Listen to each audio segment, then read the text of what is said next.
Hey, what's up, guys? This is the Hiding Our Bias podcast. I'm Caleb Brooks, and I'm with my co-host Tripp Blackmon. Tripp, what's going on, buddy? What's up, man? Nothing much. What about you? I'm just chilling, getting back in the flow of school. I know you are too. You just had spring break last week. I've at least had a week to get back used to it, but I like that 3 week off. But dude, it's been crazy. I was walking back from class today, and it was 82 degrees. Like yesterday on Monday, I was down where was I Monday? Monday I was in Daphne at Caitlin's, and it was 52 degrees. Like, we wanted to go to the beach, so literally it went from it raised 30 degrees from 52 to 82 within a week. And even like on Thursday when I was in Panama City, it was like 50 degrees. It didn't warm up at the beach last week. I had some friends that went down there, and it was like 58 on Monday and 55 Tuesday, 61 Wednesday, and then all of a sudden they left on like Friday, and then Saturday it jumped up to like 77 or something like that. Yeah, man. And now it's mid-80s at the beach. Saturday it was great. I got sunburnt. Like, it was good weather. And then now it's really hot. It's 82 degrees. So nice. Like, this would be the perfect time to have spring break. Well, today is the first day of spring, technically, since the groundhog didn't see a shadow or whatever. So they picked a good time to warm back up, for here at the beginning of spring. I don't think it's going to cool back down again. I think it's about to stay at this for about a month, and then it'll really start heating up there towards the end of April and stuff. But we got March Madness heating up, and not really many surprises in the first round, in the round of 64. Gonzaga, North Dakota State hung around with them or South Dakota State hung around with them for a little bit. Princeton hung in there with Notre Dame, but wasn't able to get the win. Wasn't surprised that Xavier beat Maryland. I called that one. Florida Gulf Coast hung in there with Florida State, but they just didn't have the players to really match up with them. Michigan State drilled Miami before getting drilled by Kansas. Not many lower seeds won. Rhode Island beat the crap out of Creighton. And then, yesterday hung in there with Oregon. Oregon was able to pull away. Michigan barely beat Oklahoma State and then upsets Louisville yesterday. And that was a surprise to me. The second round had a lot more surprises than the first round did. Wichita State almost beat Kentucky. UCLA took care of business against Cincinnati. Butler beat Middle Tennessee, and I had Middle Tennessee going to the Sweet 16. So credit to Butler for winning that one. Arkansas almost beat North Carolina, which was a big surprise, and would have been huge for the SEC, but getting 3 in for the SEC is already big enough to have 3 of the last 16 teams this year, while the ACC is sitting there with 1 now. That's a big deal for the SEC.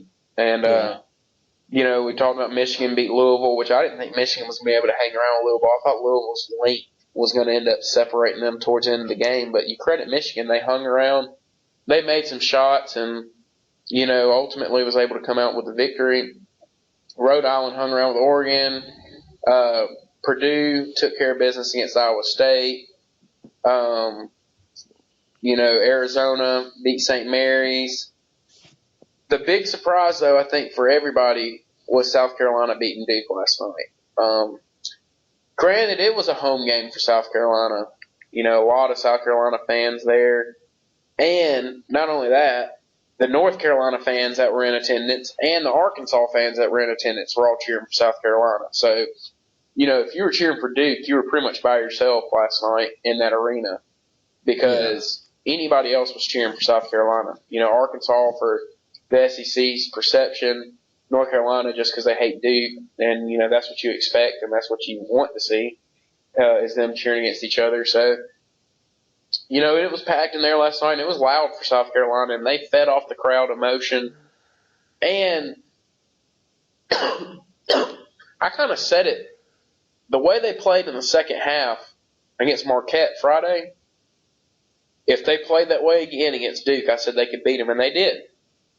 they played defense, and they made shots. They scored. They did this now. I want you to think about it. They put up 88 on Duke last night after Alabama held them to 53 9 days ago. Yeah. I mean, that's crazy. Wow. That is crazy. The thing, and even last night with the South Carolina game, in the first half, they shot 20% on field goals? Yeah, man, it was bad. Yeah, they were 20%. And then in the second half, they scored 60. They scored 60 points in the second half. That was absolutely wild. I think they only missed maybe 2 free throws all night also. I think I don't know if that's exactly true, but I know that they hit a lot of their free throws. And that's pretty much what won them the game. Even going down the stretch, Duke would get kind of Duke went 27 to 29 from free throw. South Carolina was 27 to 32. So yeah, that's outstanding. That is incredible on both sides.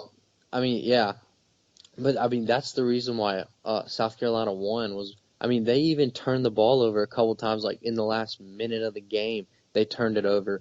But they were, what was it? Duke was down by 4 at one point, and so they had to foul. Well, South Carolina went right back down and just made 2 free throws easy. They were just making their free throws, and they just, Duke just couldn't catch up. If South Carolina would have missed, 1, maybe 2 of their free throws a couple times, Duke would have really had a good shot at winning. But since South Carolina just kept making their free throws and kept scoring, I think that they scored the 2 teams combined. I'm pretty sure that they scored this is also unofficial. Scored 20 points in the last 2 minutes. At least that's what it felt like. Well, their second half total, South Carolina scored 65 points in the second half to Duke's 51. That's why. That's the score of an Alabama regular season game. Yeah, that's their 40-minute total. They didn't score. It took Alabama 60 minutes against South Carolina to score 88. Yeah. Man. They put up 65 in the second half after only scoring 23 in the first. The biggest difference in that game, though, Duke turned it over 18 times. When you do that, you don't win. And I don't have a points off turnovers, but I think South Carolina got a bunch off that. I think it was 16, I think is what they said last night. And that's a difference maker. That and South Carolina had 15 offensive rebounds to Duke's 10. Yeah. So they beat them on the glass. They out-rebounded them by 3. They out-offensive rebounded them by 5. Duke hit 10 3-pointers. South Carolina hit 7. Not a huge difference there. South Carolina shot 43% from the field. Duke shot 42%. It got to a point, though, South Carolina just wanted it more last night. And I know that, that's easy to say because both teams wanted it, but the crowd played in, it was a factor. And, it's just part of it. Yeah. That bracket really didn't have that many competitive games. Baylor was never really in trouble with USC, I wouldn't say. USC kept it close for a little bit, but never really in huge trouble. And then South Carolina beat Duke, and then Villanova losing to Wisconsin. I think that ruined a lot of people's brackets. Yeah, Duke Villanova getting beat. Yeah, I had Duke winning it all, and they completely destroyed me last night. Both of them losing ruined everybody's bracket because everybody had them matching up in the Elite Eight. Yeah. So definitely. Now you've got Wisconsin and Florida and Baylor and South Carolina. Nobody would have guessed that. Yeah. And Florida is playing like one of the hottest teams in the tournament right now. Yeah. They absolutely demolished Virginia. Florida's playing really, really well. South Carolina played really, really well last night. And Kentucky's playing all right. Kentucky's playing all right. And, really... Kansas is playing really good. Kansas is playing good. Kansas struggled early in the game, but, man, once they got going... It's like something clicks with them, and when it does, they're unstoppable. Man, they turned it on, man. They turned it on. And even UCLA too. UCLA's playing well. Michigan just got. It was in the first game on or the first game they played in the round of 64. They kind of started out a little slow, and then they just started getting hot, and it carried over into yesterday too. And Well, they were since their plane had that issue going into the Big Ten tournament, they've just been. I don't know if that did something, but they it's the played mojo, well. I mean, man. they ended up winning the Big Ten tournament. It's the Got in. mojo. They were seeded wrong. I think a lot of those seeds, though, I think that people or the people that seed the teams are looking at second round matchups. I think that's what they really aim for. I I think they do too. I don't think that they Because really do Wichita that. State had no business being a 10 seed. Yeah, I think that they come out and won. I mean, one team was like a 3-point favorite and they were a 12 seed. It was who played Minnesota? Middle Tennessee. Middle Tennessee. Yeah, Middle Tennessee was like a 3-point favorite over Minnesota. I mean, pretty much everyone and their brother knew Middle Tennessee was going to win that game. Yeah, that's why But it wasn't an upset. I think that they wanted, like I can't remember the second round matchup. I guess with Butler maybe. They thought that would draw some good viewers, and like the teams like with Wisconsin and Villanova, they knew that they would be a good second round matchup. And yeah, I mean, there's others too that they just know are going to be second round matchups, and it's really just who they think is going to draw more viewers and draw better games. Because, I mean, especially now, like all the games are pretty much staggered. I didn't really like the way they did the Sweet 16, or my bad, not the round of 32. I didn't really like the way they did it, how the first like 3 games were on CBS back to back to back. But I kind of like the way that they did it, like towards the end of the day. No, I do. See, I do like that. I don't really know. I like watching the second half a lot. I mean, I watch the first half, but the second half is really where I start to pay attention. And it was nice for me because I would watch the second half of one game. Then by the time that game's over, I go and watch the second half of the next game, and then I watch the second half of the next game. You know, it just keeps going, and you really get the good parts of the game.